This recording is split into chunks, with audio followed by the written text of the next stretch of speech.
Seigneur vous bénisse. Bwana ambariki. Vraiment, vous devez éviter les retards, en tout cas. Kabisa mwanze kufika mbele wakati. Quand je parle comme ça, je sais que Dieu ne manque pas de témoins.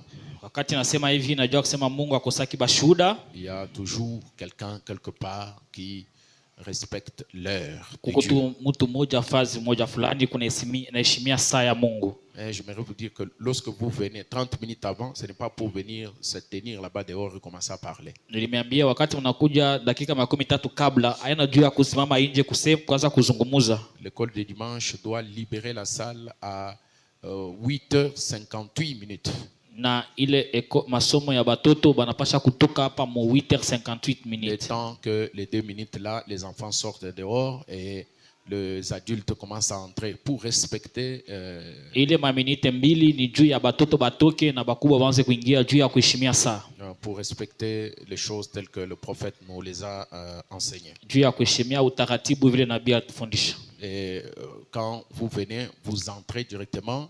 C'est ce que Frère Branham nous dit. Wakati munakuja munaingia mara moja, ndio kile ndugu Branham anatuambia. Vous déposez votre Bible, votre livre des cantiques ou je ne sais pas moi, votre brochure sur votre siège. Unaweka vitabu vyako au sakoshi yako kile kenye ulikuwa nacho unaweka pakichi kile utaikaria. Vous vous avancez ici à l'hôtel. Unachofa huko kumimbari. Et vous commencez à prier sans faire sortir la voix. Unaanza kuomba na kasauti ka chini chini. Et vous appelez la présence du Saint-Esprit pour venir vous aider et vous parler ce jour-là. Munaita uwezo wa Roho Mtakatifu ikuje kumisemea ile siku. Et quand vous avez fini de prier, na wakati mnamaliza kuomba, sans taper les mains, sans déranger celui qui est à côté de vous, bila kupiga kelele au kupika mikono juu usizuru ule mwenye kwa pembeni yako. Pendant ce temps-là, il faut qu'il y ait un calme absolu dans la salle. Mwa ile wakati inabidi ndani ya hekalu mukwe kimya kabisa. Et parce que pendant ce moment-là, le Saint-Esprit peut saisir un frère ou une sœur pour s'élever et donner un message sous l'inspiration. Kwani mwili wakati Roho Mtakatifu anza kushika ndugu au dada ili alete ujumbe kufuatana na uvute ile Mungu atamwekea. Et ce frère ou cette sœur peut être toi. Ule ndugu au ule dada anaweza kuwa wewe. Et c'est pourquoi vous devez être concentré lorsque vous venez dans la présence de Dieu. Kwa maana unapaswa kuwa makini wakati mnakuja muwepo ya Mungu. Et pendant les 30 minutes avant, ça sert à ça. Na ile dakika 13 kabla ya ibada njo kazi ni ndani hapana kutosha sauti. En ce moment-là, dans toute la salle, mwile wakati ndani ya hekalu mzima, il y a un calme tel que même si un stylo tombe là-bas derrière, tout le monde entend. Kutakuwa kimya hata kama kitu kashindano na nguka kule nyuma kule batu bote batasikia. Et quand vous entrez dans la présence de Dieu dans la salle, na wakati unaingia muwepo ya Mungu ndani ya hekalu, si vous venez après, ukija baadaye, ne venez pas en train de courir. Hapana kuja uko nakimbia uko napiga mikulu chini kop hapana. Ne venez pas soyez révérencieux et respectueux. Ukwe na heshima, unajikunjama kaloko, unaingia polepole unaenda kuikala. Et vous ne venez pas, quand vous arrivez, vous commencez à bouger les chaises. Hapana kama unakuya unaanza kukokota kitu hapana. Soit vous trouvez quelqu'un en train de prier. Au unakuta mtu eko naomba sous une certaine onction. Eko chini ya upako fulani. Vous voulez passer pour aller derrière là-bas.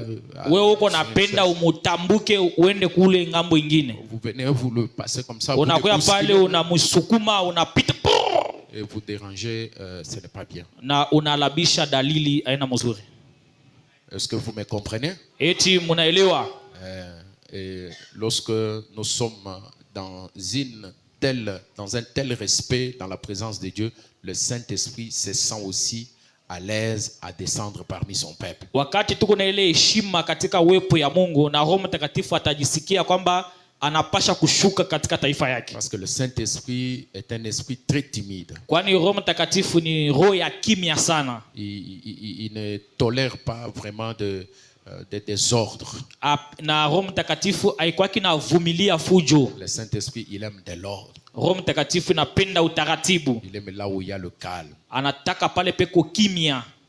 Amen. Amen. C'est une colombe, une douce colombe. Ni njiwa. Et quand vous faites des mouvements inappropriés, il s'envole. Na wakati unafanya kitu kile kenye akistahili anakimbia, anasikia buka. Vous avez déjà beaucoup d'années dans le message, vous devez connaître ces choses. Musha kufanya miaka mingi katika ujumbe, mnapasha kujua hivi vitu. Et quand l'heure du culte commence, Na wakati saa ya ibada inaenea, et frère Branham dit ça doit être à l'heure pile. ndugu Branham anasema inapasha kuwa ile saa ile madakika ile banasema. Celui qui doit conduire le culte, il ne doit pas attendre que les gens viennent dans la salle. Ule mwenye anapasha kuongoza ibada asipashi kuchunga paka batu baingine na hekalu. Il ne doit pas attendre les retardateurs. Asipashi kuchunga bali batafika nyuma. C'est pour ça que lui-même doit être déjà là avant. Ndio kwa maana yeye inabidi akuye pale mbele wakati. Et Frère Branham dit à 5 minutes avant le début du culte, le pianiste s'assoit là-bas. Ndugu Branham anasema dakika 5 kabla ibada ianze, wa kuimba piano asha kuikala kwa piano yake asha kuiwakisha. Et il commence à jouer une musique douce et lente. Anaanza kuimba kamwimbo kapolepole. Ce n'est pas vous sélectionnez les sons de drum ou de je ne sais pas quel son, n'importe quel son. Non, ça doit être un son doux, un string.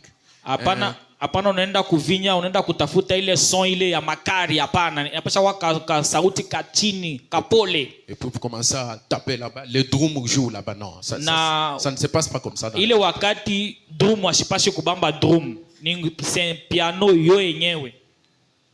C'est une musique douce 5 minutes avant le début du service. Ni kamwimbo kapolepole dakika 5 kabla ibada yenyewe ianze. C'est-à-dire si c'est le dimanche, ni kusema kama ni siku ya Mungu sa leo, c'est à 9h25 minutes. Ni 9h25 pianiste anaanza déjà kuimba. Automatiquement, il est là, il est déjà à sa place avant que cette heure-là ne puisse arriver à l'heure où il doit commencer. Yeye anapasha kufika kabla ya ile saa yeye kuanza ienee. Et quand c'est 9h30, na wakati 9h30 inenea, c'est pas 9h31. Aina 9h31 minutes hapana. 9h35. Au na 35 hapana. C'est 9h30. Ni 9h30 kienea.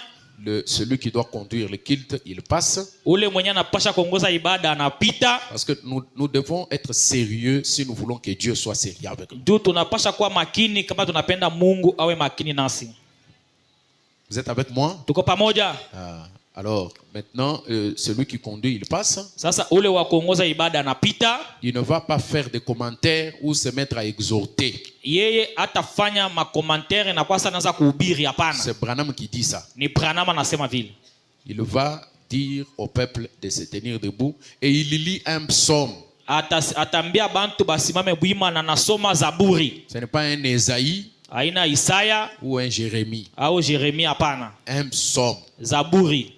Il choisit un psaume parmi les 150 psaumes. Anatafuta Zaburi moja katika cha mazaburi 150. Et il lit ce psaume-là. Na anasoma ile Zaburi. Et s'il y a moyen que pendant qu'il lit le premier verset, le peuple répond le deuxième verset. Il lit le troisième, le peuple lit le quatrième, c'est toujours en ordre. Kama kuko namuna iya nasoma mstari moja ya kufuata taifa nasema paka vile nafuatana paka vile. Et en ce moment-là, chacun est déjà à son poste. Na ile wakati ile kila mtu eko pa fazi yake. Celui qui projette, il est déjà à son poste. Ule wa kuprojecter acha kufika. Comme nous avons ici la projection au Branham Tabernacle, il n'y en avait pas. Hivi si hapa tuko na projecteur ko Branham Tabernacle yakako. Et normalement, le conducteur de culte, ça doit être lui-même, comme Frère Branham parle de Frère Caps, ça doit être lui-même qui est aussi le directeur de chant. Na ndugu Branham anasema ule wa kuongoza ibada anapasha kuwa ye mwenyewe eko natuma na mimbo. Vile ndugu Caps alikuwa kwa Branham Tabernacle. Mais il arrive des fois que nous avons le conducteur de culte, c'est un autre, et celui qui conduit là, il n'a pas la voix ou les talents pour conduire les chants. Et celui aussi qui connaît chanter, il ne sait pas aussi, ou bien il n'a pas l'habilité pour conduire le culte. Il arrive des fois comme ça. Biko nafika ule wa kuconduire culte sa mwambi trésor hapa ana na sauti ya kutuma mimbo. anashitaimba tena biko nafika ule mwenye wa kuimba saa zingine ana na ashitaweza kukonduire ibada au kuongoza ibada. Ouais. Binafika vile. Voilà. Comme, bon, je voulais donner un exemple, mais évoluons comme ça. Twende mbele. Ces choses, vous devez bien les retenir. Ibi bitu munapasha kubibamba mzuri. Et quand il a fini de lire son psaume, Na wakati anamaliza kusoma zaburi yake, il demande, lorsqu'il y a des requêtes, anauliza kama kuko mahitaji. non, quand il y a des requêtes, Wakati kuko mahitaji, il va demander à l'assemblée, il va donner les noms et les requêtes des enfants de Dieu qui ont donné des requêtes. atatosha atataya manjina ya batoto ya Mungu bale benye balileta mahitaji hapo. Il dit, lorsque nous allons entrer en prière, Anasema wakati tutaingia mu maombi, vous allez vous souvenir de la requête de notre frère qui a peut-être eu un problème au travail. Il veut que Dieu puisse rétablir son travail. Notre sœur est malade, telle, elle veut que nous puissions prier pour la maladie, sa maladie ou la maladie de son enfant, ainsi de suite. atasema wakati mutaanza kuomba mumukumbuke ndugu fulani yuko na mambo kukaji yake, dada fulani yuko na mambo ya magonjwa, mumukumbuke maombi yake. Maombi yenu. On entonne un cantique. Banatuma mwimbo.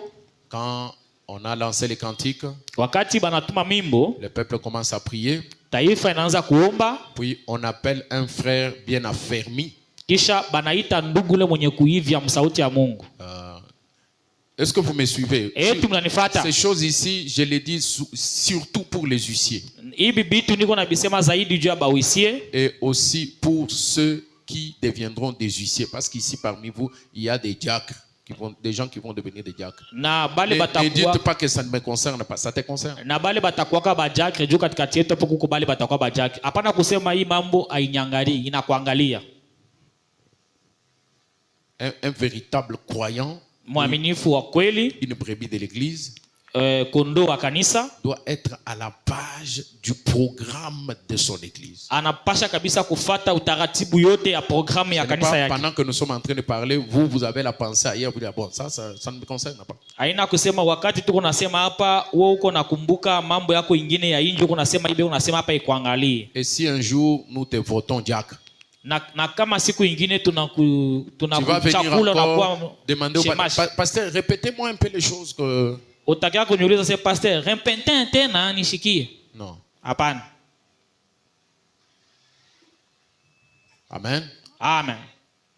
Alors, Sasa lorsque il appelle c'est-à-dire quand on a chanté et que l'église a prié dans quelques minutes, wakati tunaimba kanisa naomba madakika chache, à l'exception de la réunion de prière. Si c'est une réunion de prière, là, toutes les règles que nous venons de dire là, il y a certaines qui vont tomber. Par exemple, le fait de venir prier ici à voix basse. Ça, quand on est dans une réunion de prière, tout le monde est libre de prier à haute voix. Kutosha tu ibada ya maombi. Juu kama ni maombi, ni siku ya ibada ya maombi, ima utaratibu ingine haitaanza kutumikishwa kwa sababu inabidi mtu wakati anaingia ajisikie huru kujua kuomba. Et mnanifata? Maintenant, qu'est-ce qui se passe? Sasa kitu gani kinapitikana? Quand l'église a prié, wakati kanisa naomba, on appelle maintenant le frère affermi qui sait prier, qui va venir, on lui donne, écouter la prière et on lui donne les requêtes là qui ont été données par les gens. Na kisha bantu bote kuomba, tunaita yule ndugu mwenye kuivia msauti ya Mungu anajua kuomba, tunamwita anapita kumbele, tunasema mushike maombi.